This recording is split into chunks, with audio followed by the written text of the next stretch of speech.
Police আমাদের রক্ষাকর্তা, এক কথায় এটা বলাই যায়।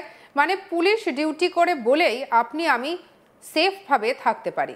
হ্যাঁ, এটা ঠিক যে অনেক সময় পুলিশের বিরুদ্ধে ঘুষ নেওয়া, কর্তব্যে গাফিলতির মতো নানা অভিযোগ ওঠে, তাও নিষ্ঠার সঙ্গে নিজেদের ডিউটি করছেন এই রকম পুলিশও রয়েছেন। আর সেই রকমই এক অন ডিউটি কপকে দুমদাম দিল মন্ত্রীর ভাই। মানে সাহসটা কতটা ভাবতে পারছেন? আর শালীনতা সে তো যেন একেবারে দিনে দিনে হারাতে বসেছে। এই ঘটনাকে কেন্দ্র করে চাঞ্চল্য ছড়িয়েছে। আগে আপনাদের ভিডিওটা দেখাই, তারপর বলছি কি হয়েছিল।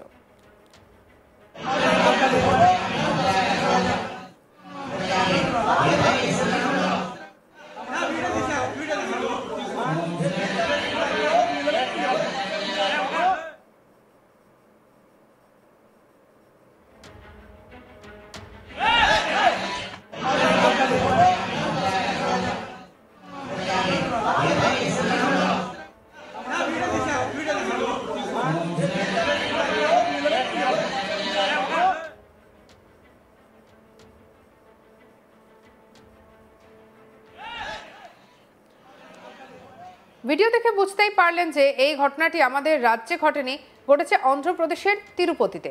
কিন্তু লোকেশন এখানে ফ্যাক্ট নয়। ফ্যাক্ট হলো কিভাবে অন ডিউটি পুলিশের গায়ে এভাবে হাত দেওয়া যায়, এত সাহস কোথা থেকে আসে।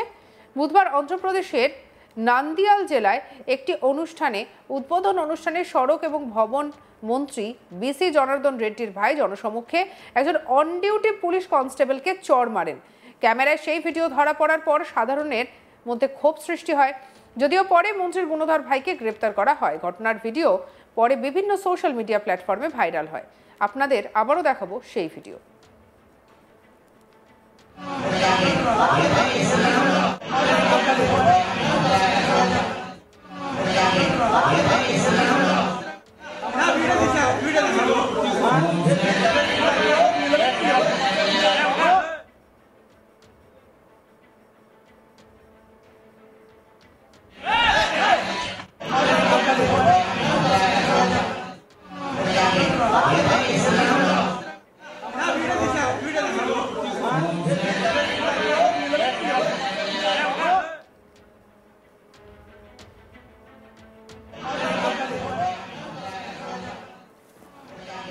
স্থানীয়রা মন্ত্রীর ভাইয়ের এই জঘন্য কাজের জন্য তার বিরুদ্ধে ব্যবস্থা নেওয়ার দাবি জানিয়েছেন। সূত্র বলছে, কলিমি গুন্ডলার কাছে শ্রী লক্ষ্মী নরসিংহ মন্দিরের উদ্বোধন অনুষ্ঠানে যোগ দিচ্ছিলেন মন্ত্রী আনাম রামনারায়ণ রেড্ডি এবং গবেষণা এবং সম্প্রসারণের মন্ত্রী। মন্দিরের ভেতরে মন্ত্রীরা উপস্থিত থাকায় পুলিশ জনসাধারণকে মন্দিরে প্রবেশ করতে বাধা দেন। জনার্দন রেড্ডির ভাই মদন ভূপাল রেড্ডিও দর্শকদের মধ্যে ছিলেন। তিনি যখন এগিয়ে যাওয়ার চেষ্টা করেন তখন পুলিশ তাকে থামায়। আর সেই সময় তাদের মধ্যে তুমুল ঝগড়া শুরু হয়। পুলিশ এবং টিডিপি কর্মীদের মধ্যে ধস্তাধস্তি হয়।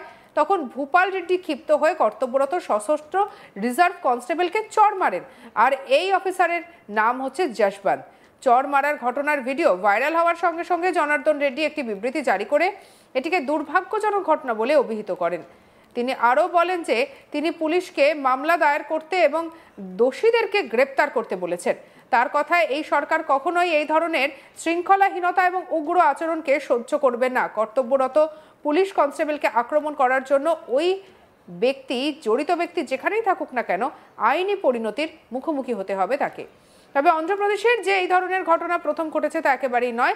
এর আগে 2023 সালের অগস্ট মাসে এক মন্ত্রীর আত্মীয় এক পুলিশ কনস্টেবলকে চড় মেরেছিলেন। এই ঘটনার ভিডিও সোশ্যাল মিডিয়ায় ভাইরাল হয়েছিল এবং এক্ষেত্রেও ক্ষোভের সৃষ্টি হয়।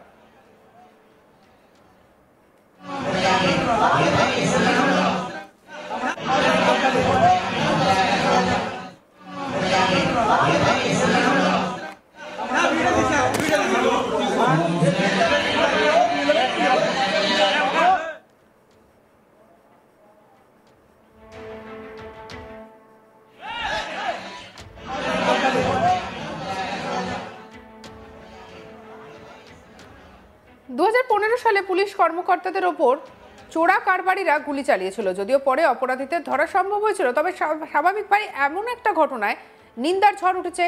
কি করে একজন মন্ত্রীর ভাই বলে সে পুলিশের গায়ে হাত তুলতে পারে? এমন ঘটনা সত্যি নিন্দাজনক। সঙ্গে রাখুন আজ তাক বাংলাকে। আপনার মতামত জানান কমেন্ট সেকশনে, সাবস্ক্রাইব করতে ভুলবেন না।